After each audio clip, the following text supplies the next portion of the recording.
The day I finalized my divorce, I booked a high-speed train ticket back to my hometown.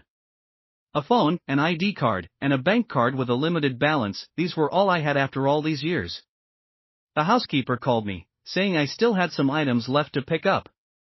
Just throw them away, I don't need them, I replied. He then mentioned that the little master was crying for his mom. He'll have a new mom soon, the one he's always been thinking about. My son really takes after his father, even in the women they love.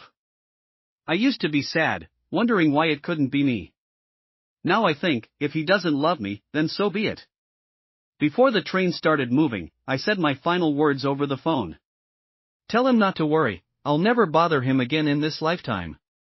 Chapter 1. After saying my final words, I turned off my phone and changed the SIM card. From now on, this city has nothing to do with me. Sitting next to me was a little girl about my son's age, with big, round eyes, watching me warily. I used to love children, but now I like nothing. The little girl was quiet and well-behaved throughout the journey. It was her guardian who was loud, talking on the phone and cursing non-stop. I put on my headphones and closed my eyes for a nap. I don't know how much time passed before someone gently tugged at my sleeve. I opened my eyes and looked at her. Auntie, my mom is missing. Can you help me find her? The little girl asked, her lips pressed together. The seat by the aisle was empty. I didn't know what had happened, so I immediately called the conductor and the train police. After an investigation, they found that the little girl's mother had gotten off the train midway. She had looked back warily as she walked, afraid the little girl would follow her. In other words, the little girl had been abandoned. The carriage was filled with noise from the passengers' discussions. They spoke without restraint, right in front of the little girl, calling her mother heartless and saying how pitiful she was. The little girl sat quietly in her seat, motionless, neither crying nor making a fuss. I thought for a moment, then showed the train police my ID and left my home address and contact information. So, when I got off the high-speed train, in addition to my phone, ID card, and a bank card with a limited balance, I also had a child with me. Chapter 2. I officially settled down in my hometown. I tidied up the desolate little courtyard, planting fruits and vegetables. I framed my grandmother's portrait and hung it in the center of the living room.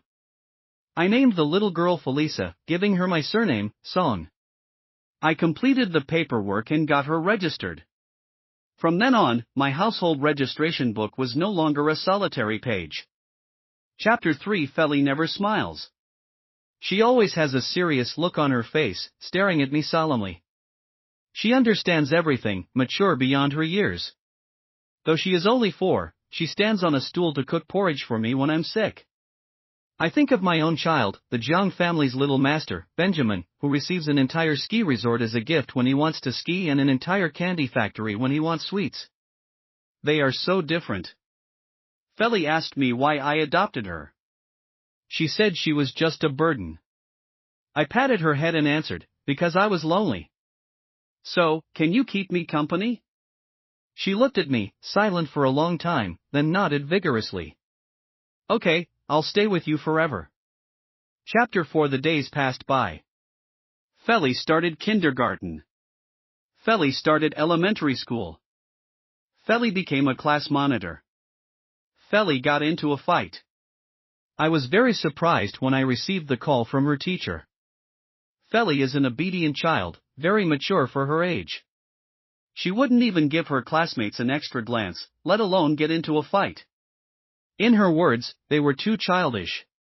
I rushed to the school. The teacher met me at the school gate, looking helpless. The child who fought with Feli is a new transfer student. Why did they fight? This was all I wanted to know. The teacher gave me a slightly strange look when she heard my question.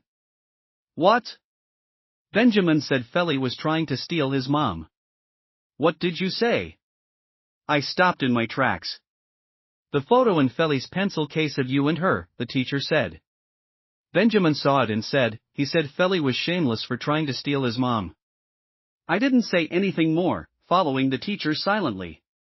When we reached the office, the teacher turned to me, by the way, Benjamin's father is already here. Standing at the office door, I first glanced at Feli, sitting in the corner quietly doing her homework. Seeing her calm, I breathed a sigh of relief. Out of the corner of my eye, I saw a little boy throwing a tantrum. When he saw me, his eyes lit up, and he ran towards me on his short legs. "Mommy!" I bent down, catching Benjamin. I didn't hug him, but gently pushed him away. "Little one, you've mistaken me for someone else." I smiled slightly, then looked up to meet the gaze of the man in the room. "Hello, sir, I am Felisa's mother." Chapter 5. I never expected to see Lawrence again. The world is vast, and if you don't want to meet someone, you naturally won't. Benjamin cried loudly, accusing me of abandoning him. Feli gripped her pen tightly, and I knew she was getting a bit annoyed. Lawrence stared at me in silence. I knew he was waiting for my reaction. "Feli," I said, packing up her school bag, "can you head home first?" Feli nodded decisively, slung her bag over her shoulder, and left without looking back. As soon as she was gone, Benjamin quickly wiped away his tears and ran over to hug my leg. "Mommy, please don't be mad at me, okay? I know I was wrong." I bent down, smiling as I patted his head. Then I looked up at Lawrence. "Mr. Jiang, can we talk privately?" Chapter 6. There's really nothing noteworthy about my past with Lawrence. When my grandmother was young, she helped the Jiang family by saving Lawrence's grandmother during a kidnapping. So, over the years, the Jiang family always sent gifts during holidays. After I got into college, my grandmother was too old to travel and worried about me being alone, unable to adapt to the city's fast pace. She contacted the Jiang family and asked them to look after me. That year, when I came out of the train station with my luggage, I saw Lawrence leaning against a car, casually playing with his phone. He was so dazzling that I wanted to use all the beautiful words I knew to describe him. Falling for him was the most natural thing in the world. I knew we were from different worlds and never thought of anything else.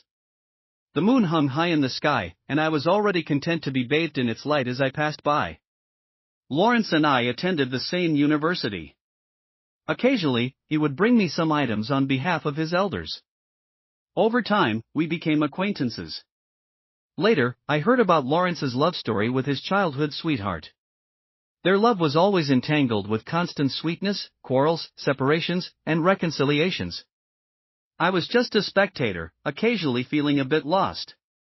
In my third year, I started an internship far from the university, so I had to commute long distances every day. Once, I ran into Lawrence, and he casually asked how I was doing. I told him the truth. Not long after, I received a call from Lawrence's grandmother, saying there was a vacant house near my company and suggesting I move in. I couldn't refuse the kind offer and was very grateful. After moving in, I noticed traces of Lawrence's life everywhere. Feeling guilty, I kept all my belongings in the guest room to minimize my presence. Until one night, after working late, I came home to find a drunk Lawrence passed out on the sofa. I wanted to avoid suspicion but worried he might catch a cold, so I brought a blanket to cover him. Lawrence opened his eyes and looked at me. I thought he was going to question why I was in his house. Instead, he pinned me down, and we made a terrible mistake. Chapter 7. Nowadays, I don't really remember much about that chaotic night. The human body has a self-protective mechanism. Sometimes, when things are too painful, they gradually fade away. In my life so far, I've only been with one person once. And he called out someone else's name. Thinking back, Lawrence has only ever called me by my name once. On the day we first met at the train station, he looked me up and down and said, "Julia?" "Yes, I am." If life were as it was at first sight, why would the autumn wind bring sorrow to painted fans? Chapter 8. The campus was silent after school. Lawrence and I stood at the end of the corridor, a vibrant green backdrop behind us. "Didn't you want to talk privately?" Lawrence asked. "Say what you need to say." Since he initiated, I didn't hesitate. "What have you been telling Benjamin these past few years?" "What?" "We've been divorced for 4 years. In these 4 years, I've kept my promise not to appear and have been sending child support to your account every month on time. Children's memories are short. Besides, Ben never liked me as his biological mother. If no one had been reminding him constantly, he wouldn't still remember me, let alone have feelings for me. Lawrence turned his head away. I haven't said anything to him, it's his grandmother who's been reminding him. Then why the transfer? He's been clamoring to come find you. Lawrence paused. I couldn't stop him. Of course, Benjamin is the apple of the Jung family's eye. Whatever he wants, he gets. Even Lawrence has no principles when it comes to Benjamin. I lowered my gaze, quietly contemplating. After a while, I smiled. It's fine. Once his expectations are shattered, he'll naturally want to go back. I've never been a likable person. Once Benjamin spends enough time with me, he'll realize that his memory has idealized me. In reality, I am still the unlikable, annoying biological mother who will only lower his status. Chapter 9. After returning to my hometown, I opened a small restaurant to make a living. Since I couldn't manage alone, I limited the number of customers. Slowly, it gained popularity and became a trendy spot among tourists. 18-year-old Julia wanted to be a successful woman, making millions a year, so she studied computer science. 28-year-old Julia only wanted to guard this small restaurant of less than 100 square meters and quietly spend the rest of her life. Since transferring schools, Benjamin would be brought to my restaurant by a driver every day after school. He's a smart kid who only showed his bratty side on our first day of reunion. Lawrence rarely appeared. Most of the time, the person accompanying Benjamin was the driver. I didn't understand what the Jung family was thinking. They valued Benjamin so much, yet they trusted him alone in this remote small town. I didn't chase him away. He was the only blood relative I had left in this world. I once stayed awake for 3 days and nights to take care of him when he had a high fever. I once made toys for him by hand, injuring my hands in the process. I must admit, people are inherently selfish. When I did those things for him, I didn't expect anything in return. But after all my efforts, I was somewhat hurt by his disdain, aversion, and dislike. When he was little, he was very attached to me. He needed me to sleep, and he needed me to carry him when we went out. I relied on his dependence on me to endure countless cold stares and grievances at the Jung family. But as he began to develop his own will, learn to walk, and learn to say no, he gradually stopped liking me. Because I would stop him from eating too much candy and sternly educate him when he was being naughty. Children don't discern right from wrong, they only know that I often restricted him, so naturally he didn't want to be close to me anymore.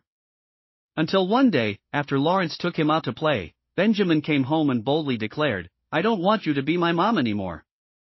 I want Aunt Miranda to be my mom. You don't deserve to be my mom.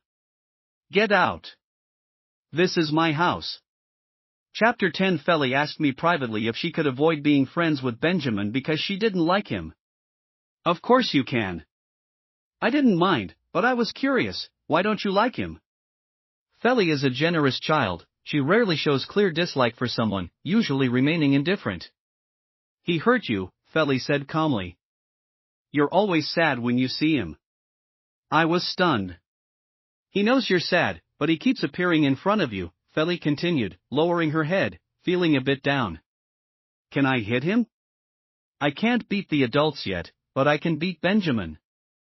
Feli thought for a moment. Mom, can you send me to learn martial arts? I'll become really strong. Mom, I'll protect you. I agreed to send Feli to learn martial arts. She studied with great dedication. The master said, "Your Feli is tougher than many older kids." I remembered Lawrence once mocking me, pointing at my nose, "Who would ever love a woman like you?"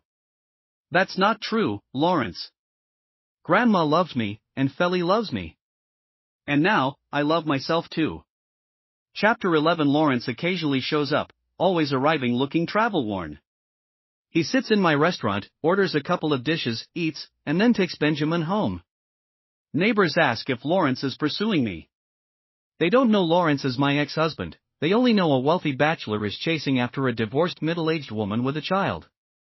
I always laugh and deny it. He's not blind, why would he be interested in me?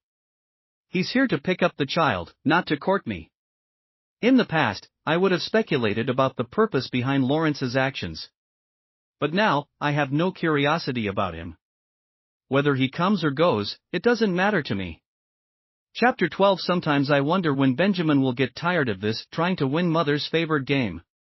He's been in this small town, with no aquarium, no amusement park, and no big shopping malls, for almost 3 months.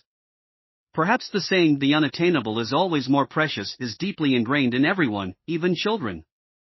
The colder I am towards him, the more he wants to cling to me. He often shows a lonely expression.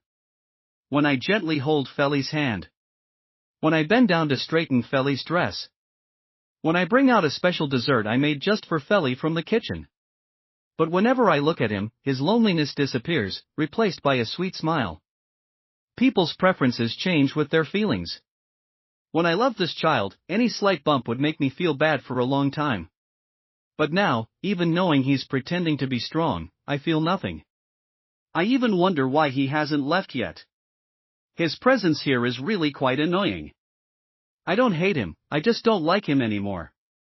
Chapter 13. Early summer had arrived, and after the closing ceremony, summer vacation officially began.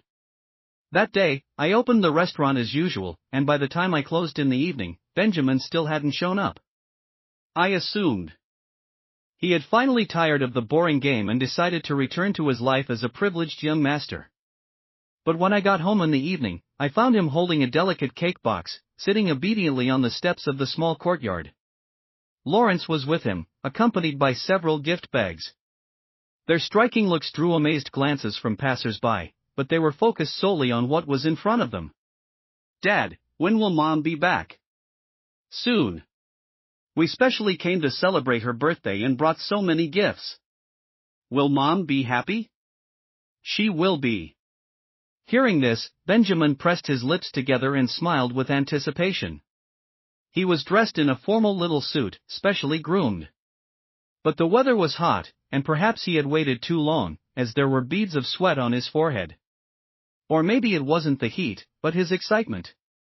I stopped a short distance away. Feli, however, didn't slow down at all. She walked straight to the father and son, speaking crisply, "You're mistaken, Mom's birthday isn't today." "You're lying." Benjamin rarely confronted Feli directly anymore.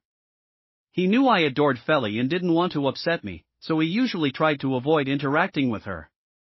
But now, he stood up fiercely, loudly retorting, "Mom's birthday is today. She and I share the same birthday, I wouldn't get it wrong." Lawrence saw me and also stood up. He didn't speak, but there was a hint of expectation on his face. "Julia," he called my name, awkward and unfamiliar, "happy birthday." I walked over, pulling out my keys and unlocking the small courtyard gate, while calmly looking at him. "I forgot to tell you, I've changed my birthday." After thinking for a moment, I added, "But this kind of trivial matter shouldn't concern you, right?" Chapter 14. I used to love celebrating my birthday. Grandma was a little old lady who loved ceremonies. Every year on my birthday, she would prepare a big table of dishes, a beautiful cake, and a delicate gift. There were only the two of us in the house, but it never felt lonely. She wasn't in good health and couldn't travel long distances. But after I went to college and couldn't be home for my birthday, she would always fly across the country to be with me, blowing out candles and eating cake. When Grandma was alive, I was never lonely. That year, on my birthday, Grandma flew over to be with me as usual. I was in the late stages of my pregnancy with Benjamin. I didn't want Grandma to worry, so I hid all my discomforts and lied to her, saying Lawrence was very caring. But in reality, Lawrence hardly ever looked at me. Even though we lived under the same roof, he treated me like I was invisible. At the time, I understood him. What happened between us that night was a mistake. I even thought that since Lawrence was drunk, I could sneak away once it was over. If I didn't say anything, no one would know what had happened. But what actually happened was that Lawrence tortured me the entire night. Before I could regain my strength to leave, the door was opened by Lawrence's grandmother, who had come to visit me. She had brought me chicken soup, knowing I had been working hard. So, things spun out of control and there was no turning back. Lawrence's grandmother wasn't interested in the young people's emotional entanglements, she only knew that Lawrence had ruined my reputation and had to take responsibility. She didn't care if Lawrence had a lover, if the Jiang family was happy with me as a daughter-in-law, or if I wanted to marry Lawrence. She only cared about not wronging me or my grandmother. Julia, I've told your grandmother about you and Lawrence. She's not in good health, and you don't want her to worry about you, right? I can tell you have feelings for Lawrence. You're a good child. I know you don't want to ruin Lawrence and Miranda's relationship. But what's done is done. Miranda can't tolerate any flaws in her relationship with Lawrence, so they have no future together. But you and Lawrence have endless possibilities. Don't you want to give it a try? I have to admit, for a moment, I was tempted. But before I could make a choice, I found out I was pregnant. The symptoms were severe, impossible to hide. So, I had no way out.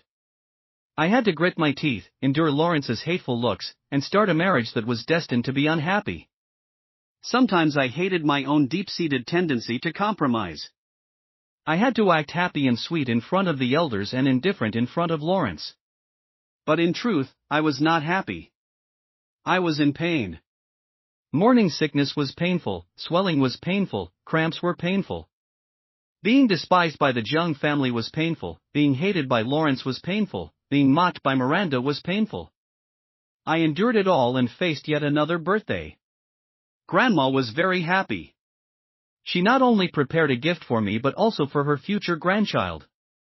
She said she wasn't leaving this time and would stay until I gave birth and finished my postpartum period. But Grandma didn't get to see Benjamin being born. On my birthday, I took her out for dinner. She witnessed Lawrence and Miranda holding hands and kissing sweetly. Then she had a heart attack and ended up in the hospital. Chapter 15. My resentment toward Lawrence probably started around that time. I wasn't the one who made a mistake. I was the biggest victim, so why did I have to bear all the consequences? As soon as Grandma was sent to the hospital, she was taken to the emergency room. Not long after, the Jung family arrived. Lawrence's grandmother slapped him hard in front of me. But I didn't want to stop her. I only stared at the surgery room, hoping the doctor would bring me good news. However, it wasn't long before the light in the surgery room went out. The doctor came out and regretfully told me to say goodbye to the elder. How ridiculous, to say goodbye. My grandma, just an hour ago, was smiling and holding my hand, saying she had personally made soft clothes for her good grandson. And now I had to say goodbye. I know you're not happy in your marriage. You just don't want me to worry, so you say nothing. Grandma lay on the bed, looking at me with pain in her eyes. I'm sorry, Julia. Grandma can't be with you anymore. She cried in agony, choking on her words. Julia, what will you do if someone bullies you? What if no one is good to you? Who can I entrust you to? Don't worry, dear sister, I will take good care of Julia, Lawrence's grandmother vowed tearfully, pulling Lawrence to make him promise too. Lawrence knelt by the bed, telling Grandma, don't worry, Grandma. I will take good care of her. Grandma looked at him with cloudy eyes and smiled sadly. The biggest regret of my life was asking your family to take care of her. She clung to my hand, her eyes filled with reluctance to part with me. But in the end, she still left. She left with resentment, regret, and deep sorrow. I clutched my aching belly, and in the midst of my collapse and despair, I screamed through most of the night in the delivery room, giving birth to Benjamin. Perhaps out of guilt, Lawrence rarely saw Miranda after Grandma's death and often helped with the child. Though he still didn't speak much to me, at least we maintained a polite distance. Miranda went abroad because of her heartbreak and rarely contacted Lawrence. I thought my life would continue like this. Stuck in an unhappy marriage with a husband who didn't love me and a lovely son. But then Miranda came back. And upon her return, she took away all of Lawrence and Benjamin's attention. All the family affection I might have had and the love I never received, Miranda took without hesitation. On Benjamin's birthday, she said she had prepared a grand surprise for him. So, Benjamin ran to her without hesitation, leaving me behind. Lawrence said that Miranda still didn't like me, so he wouldn't take me alone. He promised to bring Benjamin back before sunset to celebrate my birthday with me. But that day, they didn't return until after midnight. Lawrence called and said Benjamin was too tired from playing and had fallen asleep. He didn't want to wake him, so they stayed out. In the silent night, I sat by the window for a long, long time. I thought of Grandma's last words, holding my hand and asking what I would do if no one treated me well. Grandma, I no longer like celebrating my birthday. Chapter 16. Out of courtesy, I let the father and son in and poured them some water. Feli took the calendar from the cabinet and pointed to a date circled in red. This is Mom's birthday. Benjamin looked at me uneasily, his eyes wet, wanting to speak but not daring to. They really were alike, father and son, from appearance to behavior. It seemed like I had only provided the womb, because there wasn't a trace of resemblance to me and Benjamin. Lawrence piled the gifts in an empty corner. This time it was my oversight. Next time, there's no need to prepare these next time, I interrupted. There's no need to come next time either. Lawrence's back stiffened, and after a long pause, he turned around. Sorry, can we talk privately? How rare it was for these words to come from his mouth. I made sweet drinks for the two little ones, turned on the TV to the children's channel, and then led Lawrence to the pavilion in the yard. This place is beautiful, Lawrence said, somewhat awkwardly. Thanks for the compliment. I got straight to the point. Please say what you need to. I noticed you don't have another man in your life at the moment, Lawrence said.